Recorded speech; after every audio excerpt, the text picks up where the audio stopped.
बातमी समोर येते। पुराचा अतिरिक्त वाहून जाणारे पाणी त्वरित दुष्काळी सांगोला तालुक्याला सोडावे, माजी आमदार दीपकाबा साळुंखे पाटील। मायबाप सरकारने बळीराजाची तहान आणि जनावरांची भूक भागवावी।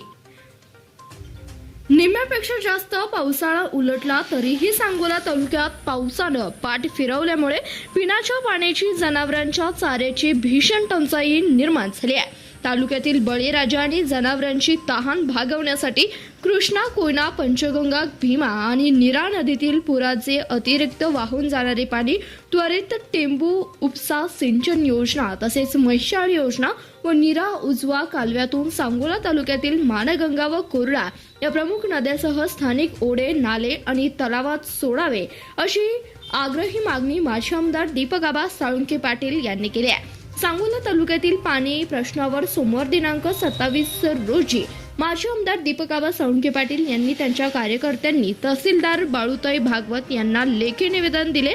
यावेळी ते बोलत होते।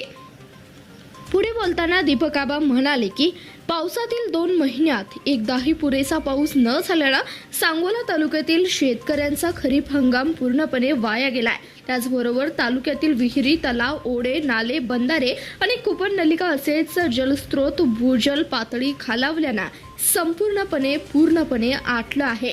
अशा परिस्थितीत सांगोला तालुक्यावर ऐन पावसाळ्यात पाणी टंचाईचं संकट ओढावलं आहे।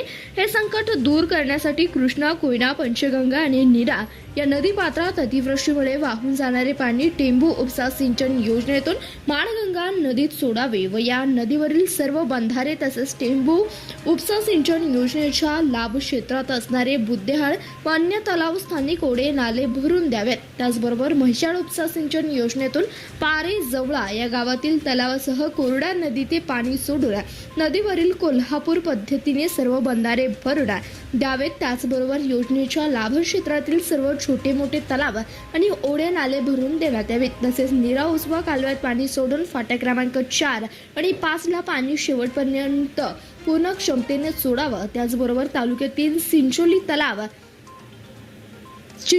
तलाव तसेच सोनके तलाव, अन्य ओढे, नाल्यांना पाणी सोडावे। त्याचबरोबर राजेवाडी तलाव भरून देण्यात यावा। त्यामुळे सांगोला तालुक्यातील अनेक गावांना याचा लाभ होईल।